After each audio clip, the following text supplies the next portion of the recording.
Dan lebih mengagetkan lagi, ternyata sesuatu tersebut bukan benda, melainkan anak kecil. Dia terduduk setelah tersentuh kayu, dan semua terbengong ketika melihat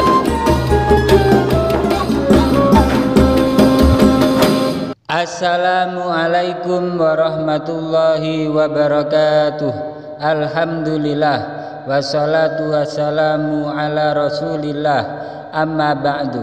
Inda zikri salihin tanzilur rahmah. Ketika orang-orang soleh dikenang, maka akan menurunkan rahmat Allah subhanahu wa ta'ala.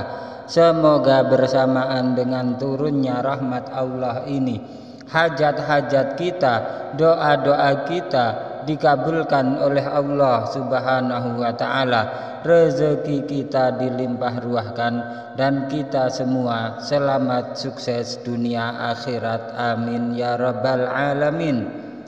Jamaah channel cerita pesantren yang dirahmati Allah, Gus Ali Mas'ud atau Mbah Ud adalah seorang wali Allah yang luar biasa sekali, sampai tidak ada satupun para ulama di tanah Jawa ini yang tidak mengenal beliau.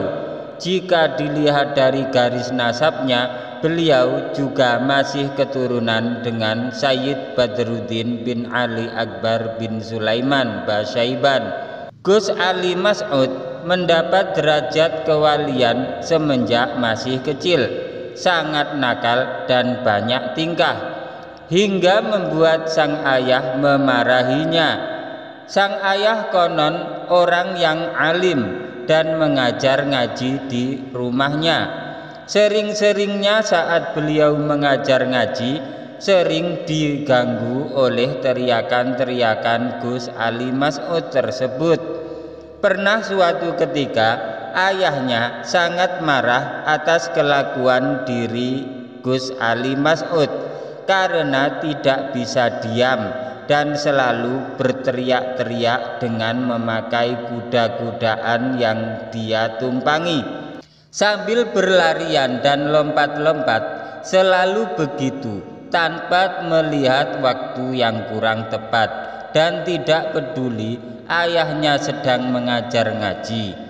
Karena suara Gus Ud sangat mengganggu, sehingga ayahnya membentak dan sangat marah sekali. Semua yang hadir sangat kaget dan takut mendengar bentakan ayah Gus Ud tersebut. Tidak terkecuali Gus Ud sendiri. Saking takutnya, Gus Ud melarikan diri dan dia menghilang selama 3 hari. Dia tidak kelihatan sama sekali, jadi keadaan menjadi sepi, tidak seperti biasanya dengan suara teriakan-teriakan Gus Ud. Kesepian tersebut baru menyadarkan hati ayahnya. Dalam hatinya, ayahnya berkata, "Tumben Gus Ud tidak ada suara teriakanmu." Ayahnya memanggil putranya tersebut, tetapi tidak ada sahutan. Diulangi beberapa kali, tetap tidak ada jawaban.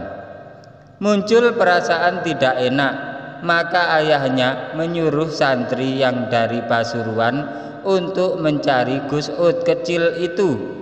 Akhirnya santri tersebut mencari Gus Ud kecil kemana-mana, namun tidak membuahkan hasil. Orang tuanya semakin khawatir sebab Gus Ud tidak kunjung ditemukan. Akhirnya orang tuanya mengerahkan semua santri dan masyarakat sekitar untuk mencari Gus Ud. Konon pencarian tersebut sekitar kurang lebih 3 hari. Setelah sekian lama melakukan pencarian kemana saja, Gus Ud tidak ditemukan. Salah seorang santri yang merasa kelelahan akhirnya berniat mandi di kamar mandi. Dia berharap dengan mandi rasa lelahnya akan hilang. Si santri tersebut masuk ke kamar mandi dan mengguyur badannya dengan air, lalu menggosoknya dengan sabun. Pada saat dia memakai sabun, matanya tertuju pada sebuah benda di kamar mandi.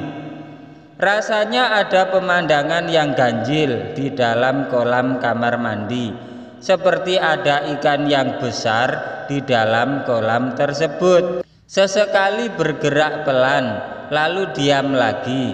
Dia dekati pandangannya ke air kolam tersebut, dan memang benar ada sesuatu yang besar terbungkus kain sarung.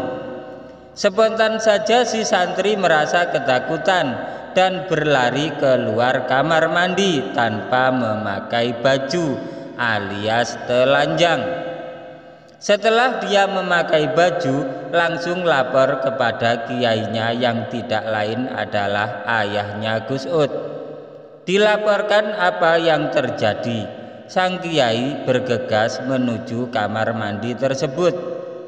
Karena heboh, para santri dan masyarakat juga ikut menuju kamar mandi.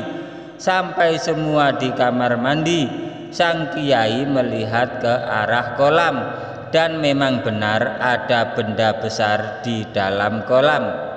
Diambilnya kayu yang agak panjang untuk menyentuh sesuatu yang ada di kamar mandi tersebut.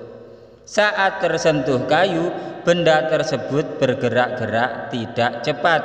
Tiba-tiba terbuka bungkusnya yang ternyata sarung yang dipakai selimut, dan lebih mengagetkan lagi ternyata sesuatu tersebut bukan benda melainkan anak kecil. Dia terduduk setelah tersentuh kayu, dan semua terbengong ketika melihat bahwa anak kecil tersebut adalah Gus Ud yang selama ini mereka cari. Ayahnya bertanya kepada Gus Ud. Gus Ud menjawab, "Lagi tidur ayah, saya ngantuk." Ayahnya bertanya, "Sejak kapan kamu tidur di situ?" tanya ayahnya. "Ya sejak ayah marah-marah kepada saya," jawab Gus Ud. Subhanallah, Maha Suci Allah. Semua ini terjadi atas kemahakuasaan Allah Subhanahu wa Ta'ala.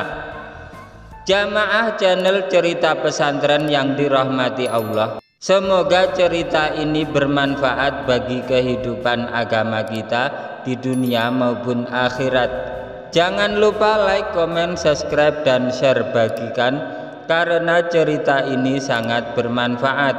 Wabillahi taufik wal hidayah, waridha wal inayah.